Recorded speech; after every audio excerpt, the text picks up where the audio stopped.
para que la interpelación pueda darse curso, ha sido necesario que se constate que al presentarla tenía por lo menos la firma de 15% de los congresistas, lo cual equivale a 21 firmas. Ese requisito se ha cumplido. El siguiente requisito es que la moción de interpelación sea consultada al Pleno y, de ser admitida, recién podía empezarse el trámite de interpelación. Para admitirse una moción de interpelación se requiere el voto de por lo menos un tercio de congresistas hábiles, no sobre el número legal, sino el número de hábiles, para lo cual hay que saber cuál es el número de licencias que se ha presentado y a partir de ese número se calcula cuál es el tercio. Mínimo ese tercio sería suficiente para poder dar por admitida la moción de interpelación. Una vez que se admite la moción de interpelación, el ministro interpelado no puede exigírsele que concurra al Pleno, sino entre el cuarto y el 10º día hábil posterior a la fecha en la que se dio cuenta en la que se admitió la moción de interpelación. Si la moción se ha presentado el día 1 de septiembre, hoy día debería ser objeto de la dación de cuenta al Pleno. Una vez que se da cuenta, el siguiente paso es que se consulte la admisión, lo cual debe ocurrir en la siguiente sesión. Probablemente esto tenga lugar el día 9 de septiembre y de cumplirse con los plazos que señala el reglamento, la interpelación tendría lugar entre el día 16 y el día 27 de septiembre. Esto es a lo que se le llaman los periodos de enfriamiento. Respecto de tu pregunta, Karina, si es que cabe que se presente de frente una moción de censura, el reglamento pone como base para que se pueda censurar o presentar una moción de censura a un ministro que previamente se ha cumplido uno de los siguientes 4 requisitos. Primero, que el ministro haya sido interpelado. Segundo, que el ministro haya sido invitado. Tercero, que el ministro haya concurrido voluntariamente. O cuarto, que el ministro, habiendo sido citado al Congreso, se haya resistido y no haya concurrido. Con cualquiera de estos 3 o 4 requisitos, alternativamente, se puede presentar la moción de censura. Si no se han cumplido uno cualquiera de estos 4 requisitos, el ministro no puede ser censurado. Puede intentarse la censura, pero la moción de censura tendría que ser declarada improcedente de conformidad con lo que señala el reglamento y con los precedentes que tenemos en los que se ha intentado censuras sin haber cumplido uno cualquiera de estos 4 requisitos, con lo cual el Pleno ha rechazado por improcedente la presentación de una moción de censura. Muy bien, acá nosotros hemos tenido acceso a las 5 preguntas y todas aquellas interrogantes están basadas en que aclare sus vínculos, aclare qué fue lo que hizo, que aclare. Entonces, él varias veces ha dicho que no tiene sentencias, ¿no? Para él lo que vale son las sentencias, pero varias personas que han luchado contra el terrorismo nos han dicho que cuando recién empezó este movimiento sanguinario terrorista, del terror, entonces era bastante difícil, nos agarró como Estado, en realidad, sin saber cómo enfrentarlos. Entonces los atestados eran primero un poco complejos de estar ordenados, ¿no? Esa es su defensa. ¿Van a poder sacar algo más allá de lo que él ya está respondiendo a la prensa? Aclara, no, pero si yo no tengo ninguna sentencia, dime algo más, pero si el Poder Judicial a mí no me ha encontrado nada. Bueno, la razón de ser de la interpelación precisamente consiste en proveer a la sociedad en general, pero antes al Congreso, a la Asamblea de Representantes, de manera singular y particular, con información. La información genera conocimiento. El conocimiento permite que se tomen decisiones de manera reflexiva.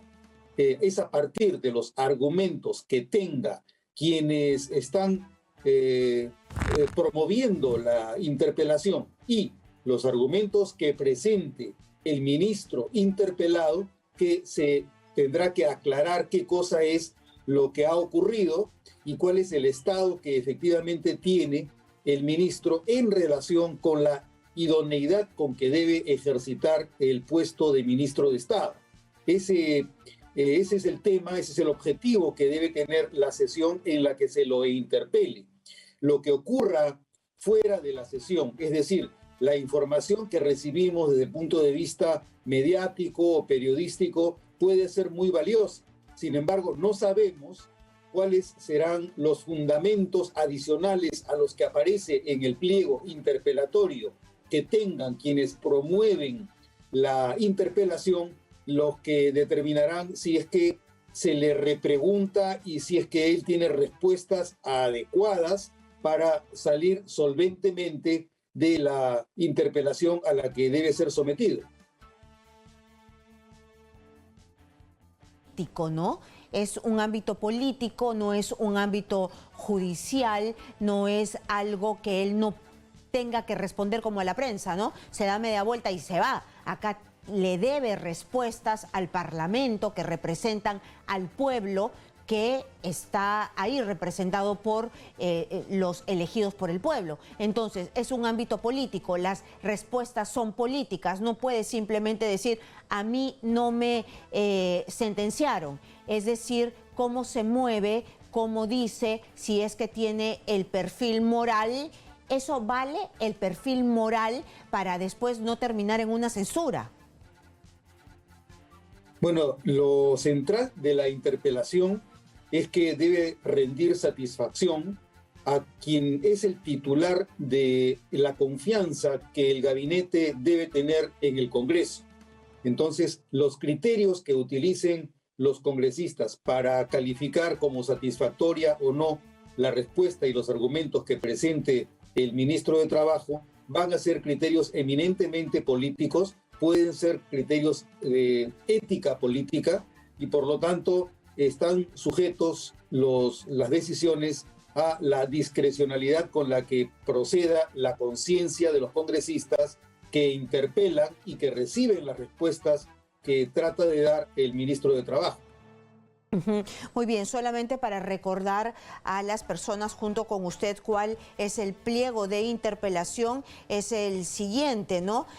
Para que aclare sobre sus relaciones con el SUTEP CONARE, a la radical del magisterio que tendría vínculos con organizaciones subversivas como el Movadef, para que aclare sobre sus relaciones con los terroristas Arturo Morote, Hildebrando Pérez Guaranca, Edith Lagos y su participación en actos delictivos, según el atestado policial número tal, que consigna hechos comprendidos desde junio de 1980 a mayo de 1981 en Ayacucho, para que aclare sobre los sucesos ocurridos entre junio del 80 y octubre del 81, de acuerdo al atestado 001 del 5 de febrero de 1982, que incluyen la comisión del presunto delito de homicidio y lesiones graves con armas de fuego, además de otros actos ilegales mencionados.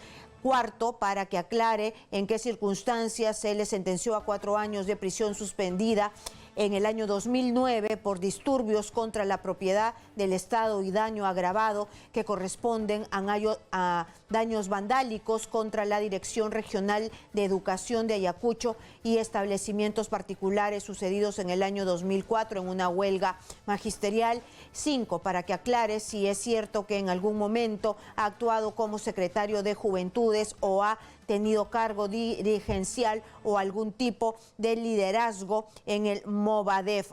Hay más preguntas, a ver, hay 7, hasta ayer eran 5, ¿no? Acá hay 7. ¿Cuál fue su participación en la protesta magisterial 2004 en Huamanga, Ayacucho, donde según informes periodísticos y atestados policiales habría actuado como instigador y generando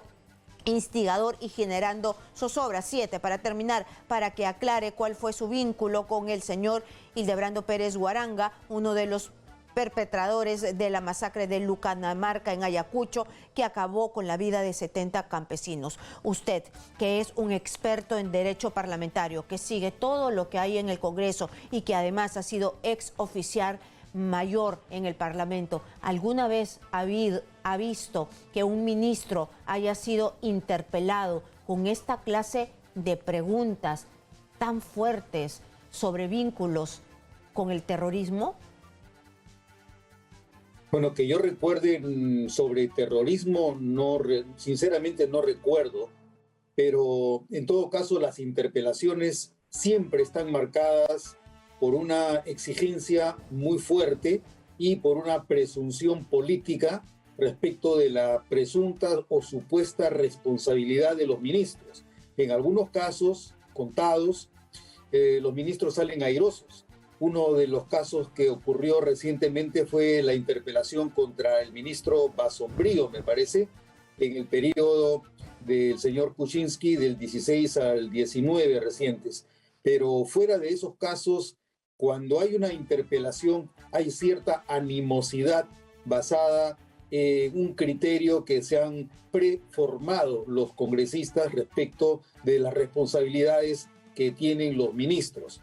Puede ocurrir que las conductas que se le reprocha al ministro no queden aclaradas. Si no quedan aclaradas, el Congreso tendrá expedito la facultad, la atribución de presentar una moción de censura, para lo cual también tendrá que seguirse el procedimiento reglamentario que supondrá no solamente el número de firmas, sino un periodo de tramitación que supondrá un proceso similar al de la interpelación, es decir, que luego que se da cuenta de la censura aprobada, tendrá que procederse al debate entre el cuarto y el 10º día natural posterior a la aprobación de la moción con la que se pide la censura del ministro. Entonces, lo que puede ocurrir es impredecible, todo va a depender de las satisfacciones que esté al alcance del ministro de Trabajo, presentar ante el Congreso y ver si es que esto es suficiente para que la representación nacional se dé por satisfecha, o de lo contrario, si es que o lo censura o si es que el presidente de la República acepta su renuncia sin necesidad de que el Congreso llegue al procedimiento de la censura. Muy bien, en un momento el primer ministro, creo, según el consenso que yo he escuchado entre todos los expertos y quiero saber su opinión, de manera equivocada, dijo que él haría cuestión de confianza una y otra vez si es que censuraban a sus ministros. ¿Se puede censurar a un ministro o se puede hacer cuestión de confianza por un ministro o solamente se hace cuestión de confianza por políticas de Estado? Karina, sobre ese particular, en la actualidad hay un proyecto que pretende regular mejor el uso de la cuestión de confianza. No obstante, la reforma que del reglamento se hizo en marzo del año 2018 a raíz de un proyecto que presentó el señor Mauricio Mulder y que posteriormente el Tribunal Constitucional con su sentencia 6/2018 PI las declaró inconstitucionales. Luego ha venido la sentencia 6/2019 sobre el conflicto de competencia que presentó el Congreso contra la decisión del presidente de la República de denegar fácticamente la cuestión de confianza. Entonces, tal como está actualmente la regulación de la cuestión de confianza y dado los precedentes que han existido de manera específica, el precedente que consistió en la cuestión de confianza que hizo el señor Fernando Zavala a propósito del anuncio de que la señora Marilú Martens, ministra de Educación, sería censurada por el Congreso, tal como están las cosas, nuevamente, sí cabría que se presente una cuestión de confianza sobre la permanencia del señor Maraví como ministro de Trabajo. Si el señor Guido Bellido pide concurrir al Congreso para presentar una cuestión de confianza, no podría ser declarada improcedente en el marco de las normas que actualmente rigen la interacción entre el gobierno y el Congreso.